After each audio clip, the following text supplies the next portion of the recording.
Today on the show, I'm so excited to have my friend Mei-Lyn Freeman all the way from South Korea in studio today. And today we talk a lot about what does it mean to be a third culture adult, a third culture kid, and how that has impacted our lives and relationships.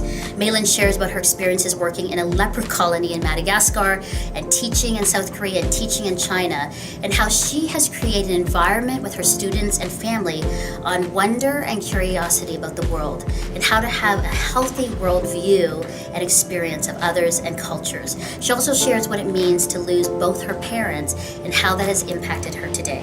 You're not going to want to miss this show.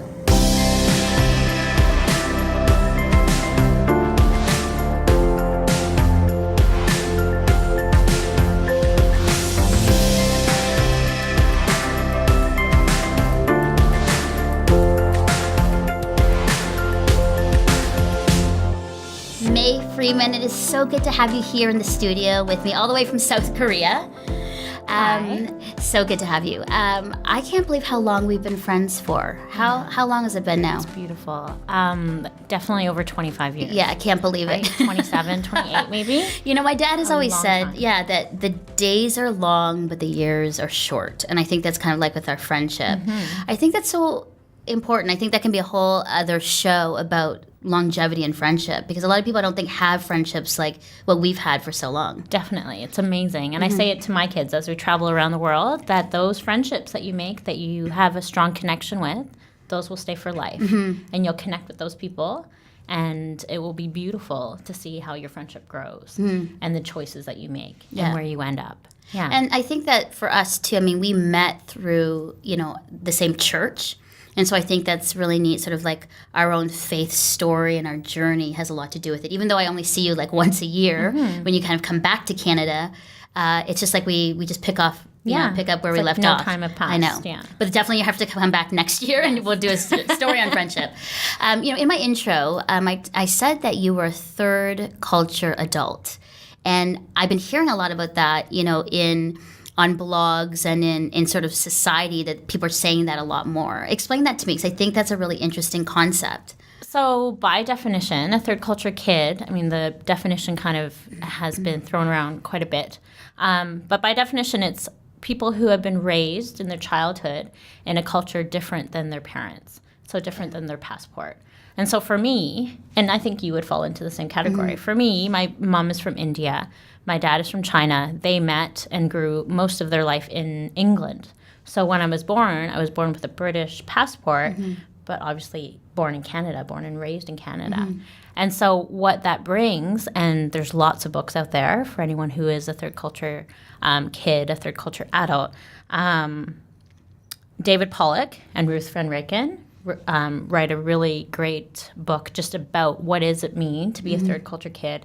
And one of the biggest challenges, I think, and opportunities is with identity, right? And so growing up in Lorne Park, in a very affluent community where we were pretty much, other than you, the only Asians in the community. Yeah, we were. Right? Yeah. Grew up with a lot of confusion and trying, I think for myself, always trying to figure out, where do I fit in? I'm not Chinese, I'm not Indian, I'm not really Canadian, I'm not British.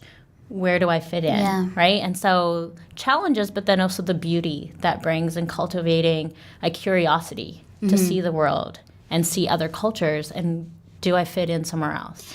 May, how does that work? Because there's choices along that way. Because I know that for third culture kids, you can either be upset, have an identity crisis, become depressed, act out because of it, or you can choose to say, how unique am I that I have all of these experiences and all of these cultures and ethnicities in me and experiences I can grow from. How, as someone listening, how do you make that choice to identify that it's a good thing that you're from all over and you come from many cultures? And that's it. It's challenging. And I think it's challenging enough just growing up as an adolescent, right? Yes, as a absolutely. female adolescent. And wherever you grow up, there's going to be challenges in society.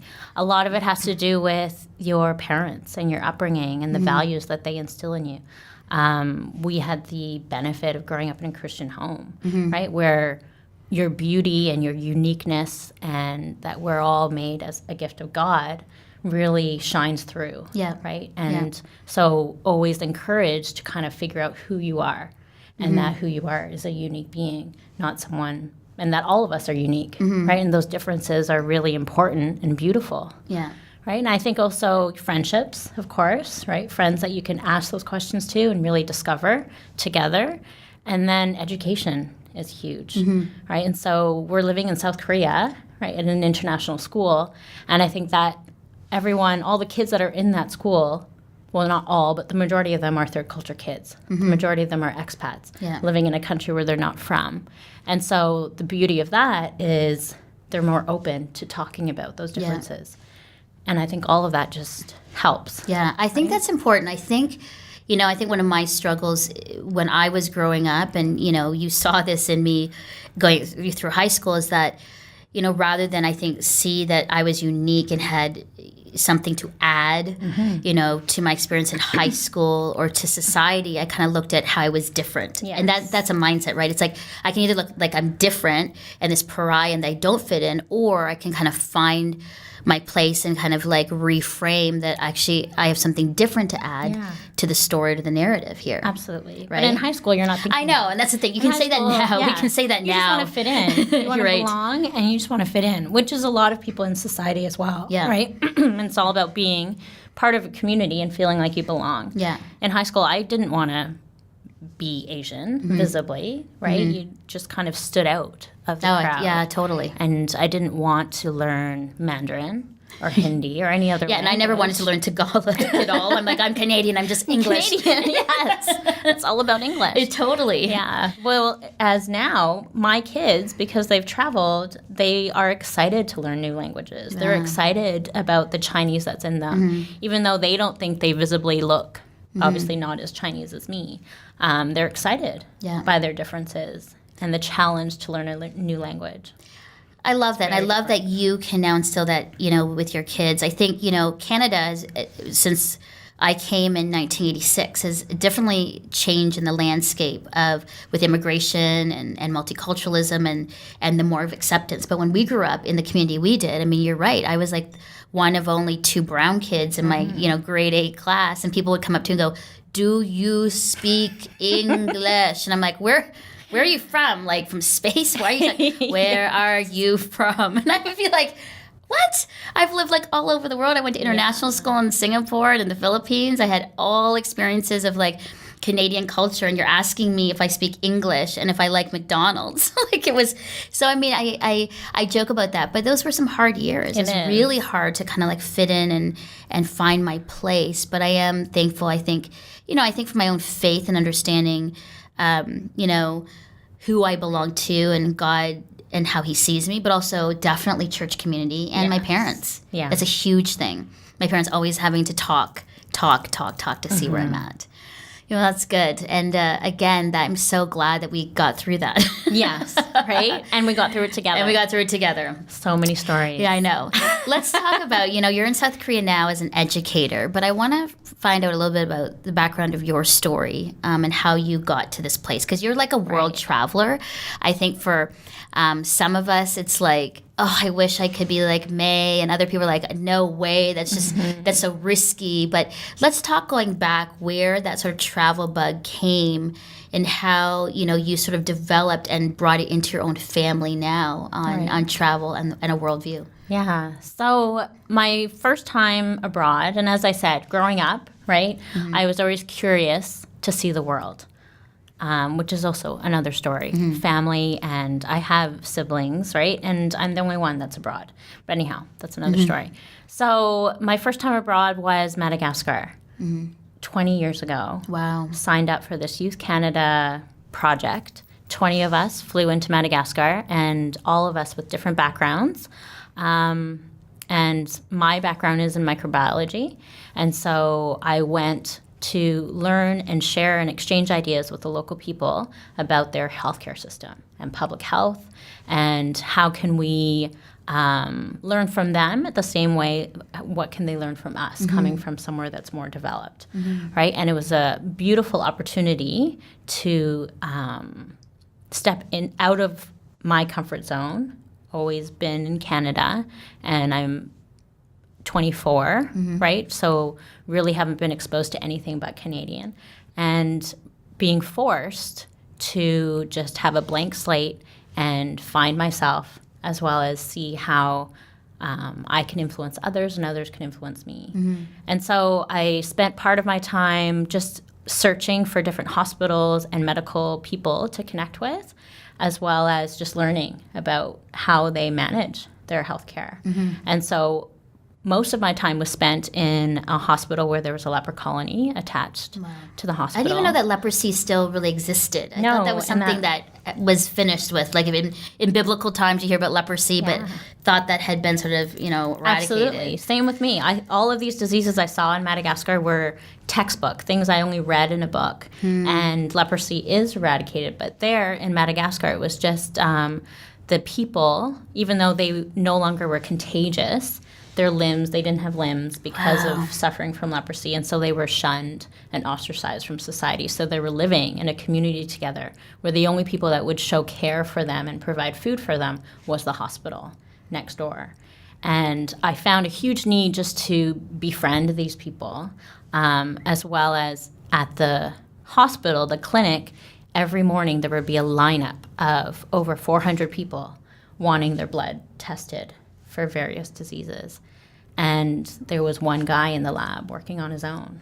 Wow.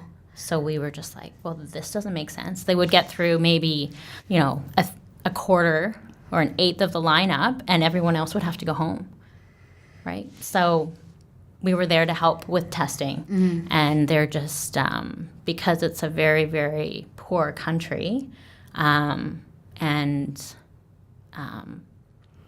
people are malnourished and they don't have a lot of medicines. There are a lot of diseases. Wow, I didn't even know. I mean, I think, again, when you're sort of cloistered in a country like Canada with healthcare and things, and you see it on the news, or you see the ads on, helping a country, but I don't think we really realize just the gravity, like how big these things are and what we take for granted. Exactly. You know what I mean? Like, you would never know. What did that do to you, May, that sense of like there's great need and I'm in a situation where I'm out of Canada sort of for the first time and confronted with this? What did that do to you? It was beautiful. The people there, Madagascar is a very unique place compared to other places in Africa. And the people there are just beautiful. They haven't been through war. They haven't been exposed to anywhere but where they're from. The opportunity to leave this island is rare. And so they're just deep down very peaceful and happy people, right? Running around with very little, right? So materialistically, that opened my eyes to, wow, we have so much and we take it for granted. The ease of healthcare in Canada, right? That is so easy for us to complain about, right? And then just the whole experience of learning and exchanging ideas from another culture, that here we came in thinking that, oh, we're going to come in and help all these poor people. But in return, it was actually us that took more and learned more from them than they did from us. And it was just that simplicity of life and that love of life that we lose here. Just there's so many distractions. And what I took away from that is that everyone needs to experience this. This is it just blew my mind in ways that you can't read in a book, that you can't experience in Canada, that I just thought, how can we make this happen? So meaning experience going overseas or experience helping those in need? Maybe both. Maybe both. Yeah. Just being exposed to a culture that is completely different than our own. To appreciate your own more, but then to have that open-mindedness of the world. Yeah. And that the world is so big and there's so much beauty out there. Now, before we get into that, 'cause I want to talk about what that then kind of like sort of launched you into what you're doing. While you were there, though, you got really sick. Talk to me about that, because I remember that phone call or that email about what was happening to you over there. Yeah, which is also technology was limited at that time. So, so we're there in this very hot, humid, wet environment, right, where there are bugs and there are mosquitoes and there are bed bugs. And for some reason I've got this sweet blood that I get bitten, right? Yeah. And even here I get bitten. I do too. I get bitten a lot as well. And so you scratch and you itch and the wounds don't heal because it's so wet and humid. And so you're walking around with a lot of open wounds together with a lot of flies and a lot of garbage everywhere, right? And so the flies are around and the flies are landing on you and there's this constant ecosystem that's going on where you're living with outdoors pretty much because we were in these bamboo huts with no windows or doors like we have, and there's sand everywhere, so the level of cleanliness is low.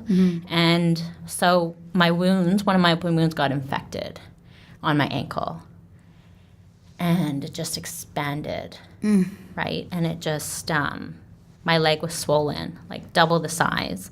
I remember people coming and poking, and the handprints that they could make would stay because there was so much fluid inside me. And then obviously had a huge high fever. And so Jay Godsell, the founder of the organization, arrived and was just like, I was lying in my hut just kind of like withering away. There was a local man who was sharpening a stick and he was ready to do some sort of home remedy on my ankle. Yeah. And so he put me in a taxi and we went off to a French doctor that he knew was down the way. And that's when he diagnosed that she's got flesh-eating disease. So you had flesh-eating disease? Yeah. So you could have died. I could have died, definitely. So what happened? Because usually isn't in flesh-eating disease you have to cut off a limb, or is that extreme? Like, how did you survive that? Antibiotics. Really? Yeah. He gave me tons of antibiotics, lifted my leg up, and we prayed. How long were you out for? It was probably, that I don't remember timing because it was all a bit of a blur, but probably a good month before I could actually walk again. Did you think you were going to die? I don't know that dying was actually in my mind. But you were just thinking, I have flesh-eating disease and it's eating my leg. Yeah. I'm sorry, I don't mean to be extreme, but it seems so out there, but I've also heard people that have had it and it hasn't ended. Lose limbs. They lose limbs. Yeah, you do. You hear those stories, but those stories weren't coming to me. There was a bit of because I'm a microbiologist, so there was a bit of fascination with the whole thing happening. Yeah. I was also trying to learn from the local people about their traditional medicine and their practices. And so it was kind of like, oh, well, this is happening to me. I can actually look at myself and diagnose myself and help myself. So, for many people, something like that would be like, I'm never traveling again. Yes. That is like danger. I will never, ever go to a place where there's mosquitoes, flies, or anything. Yeah. You come back to Canada. Do you know after that? Yeah. What then stirs you to say, I want to continue to travel and see this world? What is it that has ignited you, even though you went somewhere and you possibly could have almost died? Yeah. Well, I survived. Yeah. And after that, I continued to work with these beautiful people, and it just instilled a travel bug. People talk about, they get this bug inside them, this itch to just see more. And going back to third culture kids, there's this pattern that some people have noticed with third culture kids, that every 2 to 4 years, they get this itch to move. And whether it's within their own community or within something, they're just itching for change. And that's definitely me, right? So for many years, I didn't leave Canada, right? I traveled in Europe and I did little short excursions, but I moved across Canada, right? And then when I got married, we moved homes every 2 years. Or something big, and then we had children, and so something big happened every 2 or 3 years. That when you look back, I kind of am like, well, yeah. It's like a pattern of you. Okay. So you're married, you have kids, and then you decide to make a decision to move your entire family to Asia. Yes. Okay, so for a lot of people, you're like, that's crazy. The comforts of, North America are comfortable. It's predictable, it's reliable, it's secure, it's safe from what we know. It's near our family. There's a lot of sort of that cloistering of safety. But you and your husband, Matt, decide to let's uproot our young kids and just go to Asia and sort of like risk it and go. Yeah. why and how come? Yeah, well, along the way, a lot of things happened. Matt and I, a big reason we fell in love was both of our desires to travel and see the world. And we researched a lot when we first got married, and it seemed like this was something we needed to do later in life when our kids were And a lot of older. people think that. They're like, we'll just try when we get retired or whatever, and the kids are out of school, we'll then travel. We'll save up, and then we'll just do our thing. That it didn't really fit. Yeah. It couldn't really work with where we were at that point. And so we just kind of went with that. And then in 2008, we took our first two kids, Maya was 4, Summer was 1, to Thailand with a group of friends for 3 weeks and loved it. Absolutely loved it. Everyone around us, Thai people, loved our children. Our children were adaptable. The food was wonderful. We were going in and out of islands and on boats and all sorts of transportation. And that was challenging to a degree, but it was also like an adventure as a family and with all of our friends. But we met international teachers while we were traveling and families that were working at international schools in Thailand. And there was a pattern there that everywhere we stopped, we either met a teacher or a family who were teaching. And they told us how to get involved. And they told us how easy it was and kind of the process. And because our kids, we saw that our kids, well, why do we have to wait till they're older? They're loving it right now, right? That we came back from that trip just researching more into how can we become international educators.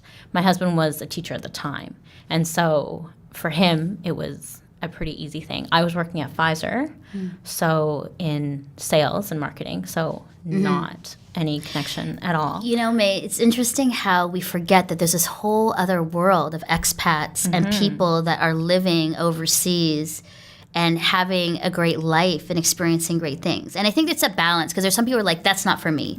I know there's others who are like, I want that to be for me, but there's all these things that are saying no. Yeah. And then there's other people who are like, we just want to do it, but we're waiting for the right time. Right. And yet, you know, I think for both of us, I mean, the world is big. There's so much to explore. And I've heard friends say, yeah, but I'm not an explorer. So yes, but I think that there's a danger when we only think the world is just this. Yes. Right? And we're not looking beyond the borders to say, you know, God created this world to know and explore. And if you don't physically go there, then know it, read about it, find ways through school or exchange or saving to go see more than just, you know, your neighborhood. Because I think there's such benefit in connecting with people, obviously, of other cultures. Now, people say, but Melinda, you know, Toronto and a lot of the major cities now are a world because they're coming to us, and I agree. But there's something also for us to go out into other people's cultures and experience it. Absolutely. Right? Versus, Absolutely. I mean, yes, we can experience culture and friendship and relationship, you know, in, you know, breaking bread over dinner for sure. And I think that's a major thing that we need to do and look for people that are different. But I also think, you know, as someone who's lived overseas, to go at least once in your life or experience it is tremendous, and it's life-changing. And that's it, exactly. Right? There's one thing to go travel, right, and be a tourist and travel, and there's one thing to actually, like, step into a culture and immerse yourself and be part of it and see how they live. Right. And the beautiful thing about when we do come back to Canada every year is that we notice the diversity in people. Right? We've lived in China, we've lived in Korea, and there are just masses of Asian people everywhere, right? And within that, the Asian people, there's diversity as well. Yeah. Right? But it's Canada is a beautiful place to have the diversity here, right? But there is something to be said about experiencing living in another culture, living in another place, where there are other expats doing the same thing.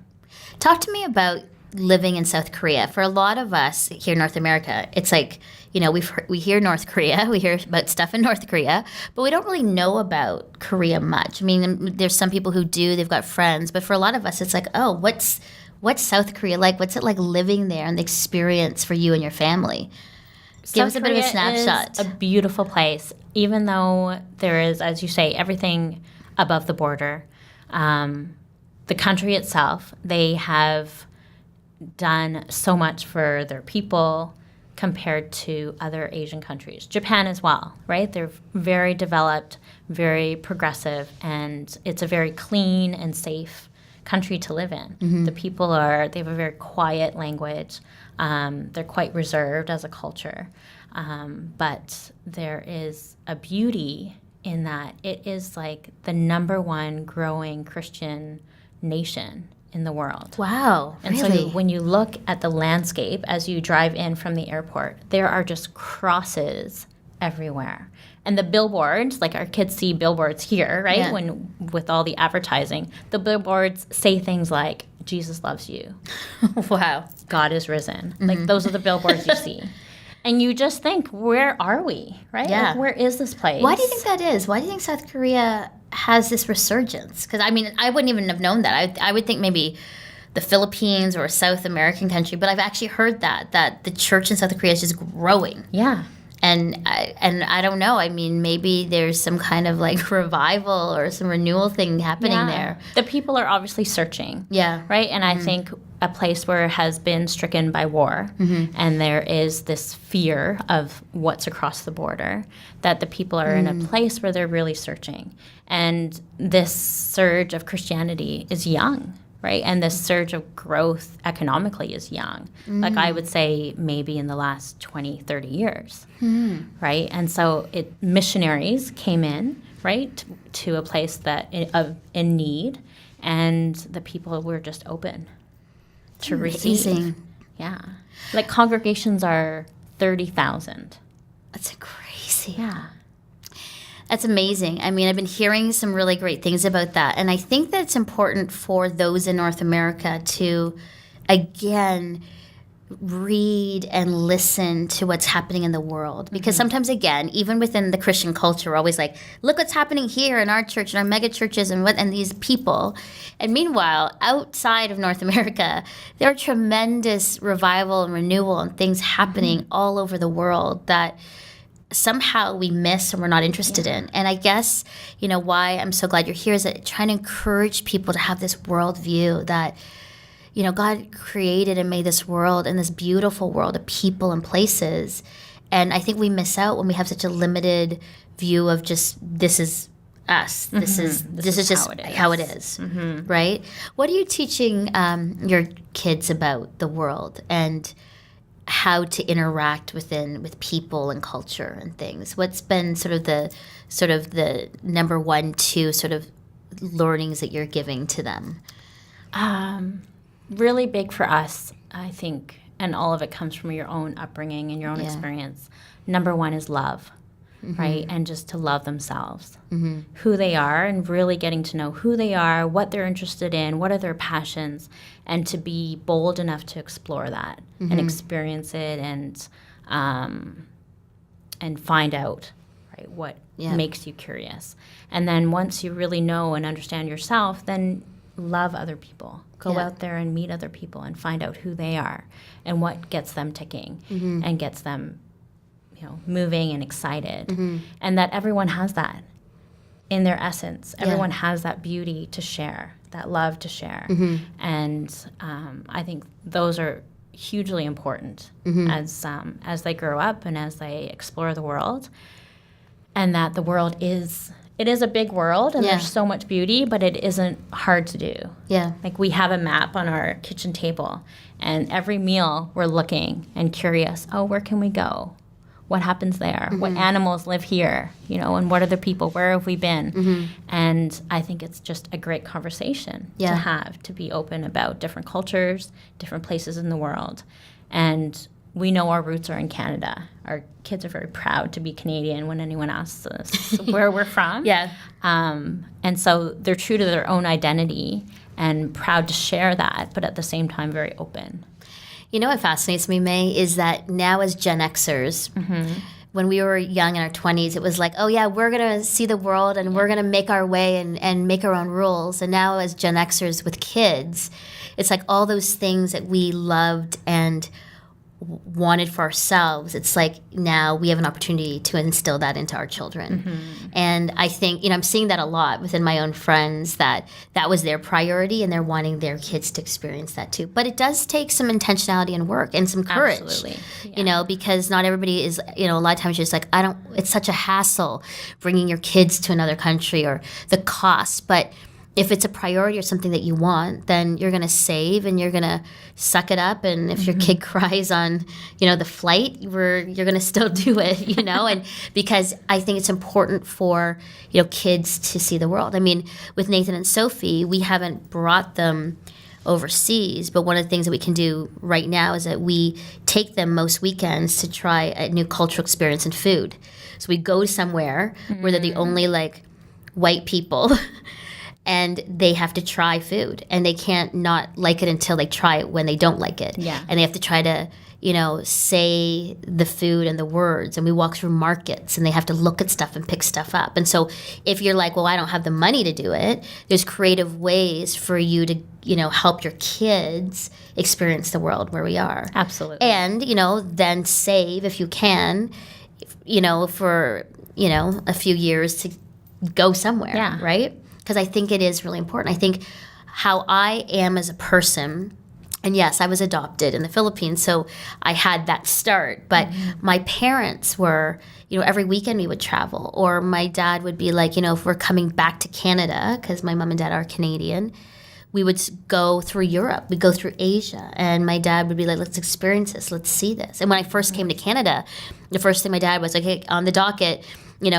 we're in this great city of Toronto, so we're going to go to the CN Tower, we're going to go to Niagara Falls, we're going to experience where we are. And I remember going into grade 8, and people would ask, where have you been? And I'd tell them, and some of the kids hadn't even been to Niagara Falls. And they'd lived in Canada all their life. And I'm like, what? When we haven't been to Niagara Falls? That was like the second day we arrived here.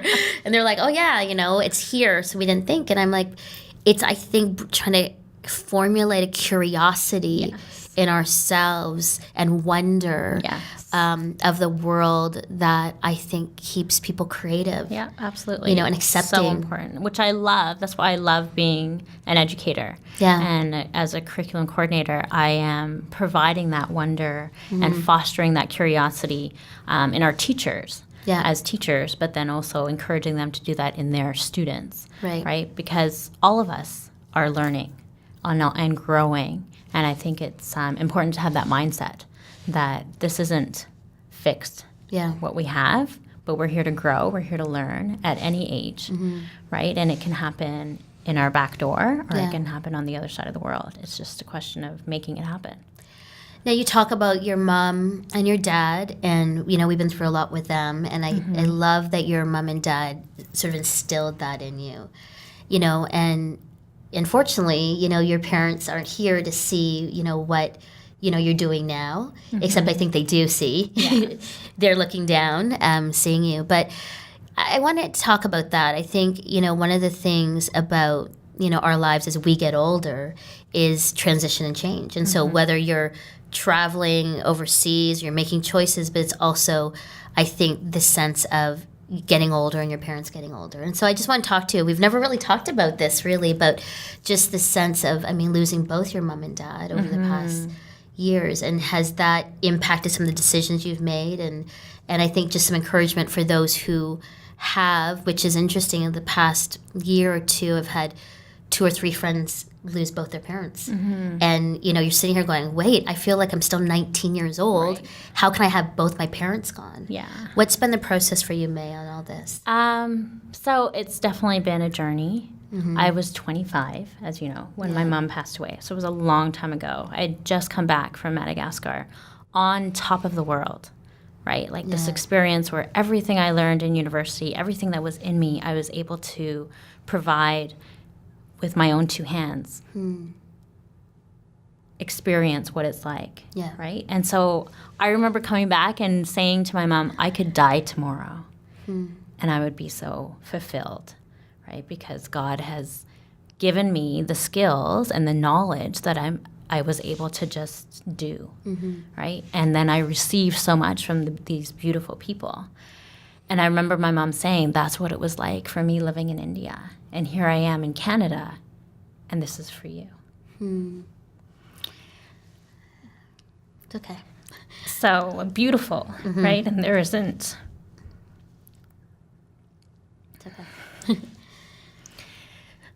There isn't a day that goes by that I don't think of them. Yeah. I know.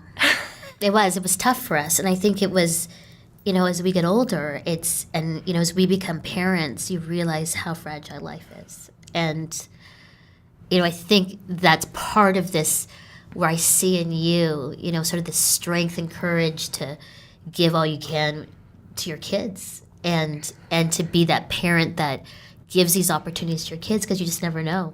And I think that, I know your parents, and they sacrificed a lot for you guys. They really did. And I think that part of the sacrifice of a parent to give your kids all that you can has been instilled in you. And even seeing it, your family is part of our church community. And so we saw and witnessed, my parents, your parents, parents who sacrificed and gave to their kids and gave all they could so we could have a great life. And I think there's part of that, May, in us to say that's what we want for ourselves and for our own families. I think what a beautiful thing to hear from your mom. Yeah, absolutely. And the other thing she used to always say was, whatever you put your mind to, you can do. And so from a young age, this whole idea of mindset and being mindful of what you do and how powerful your mind is was constantly being encouraged and instilled in me. And even though my mom left at a young age, all of those learnings remained, right? And my parents were very strong Christian parents, and my mom spent hours in prayer. Yes, I remember that. Right? She would just close the door, and she was just a very gentle, spirited Christian lady that was just beautiful, right? And so it was my dad, I wasn't really close to growing up. My dad was the breadwinner of the family, and he traveled a lot. Yeah, I remember that. Right? And so that also, got me curious. He's going to all these places. Of course, he was going to places in Europe and Alaska and places because he was an engineer and expanding pipelines. But all of a sudden, our mom was gone, who was like the hub, the rock of our family. And here is my dad, who really didn't have a lot of maternal characteristics. Yeah. But he is what gave me strength. He was my constant encourager and supporter, and very charismatic in his own way, and taught me the importance of joy and the importance of smiling and the importance of people and interacting with people and getting them to laugh, right? And it just...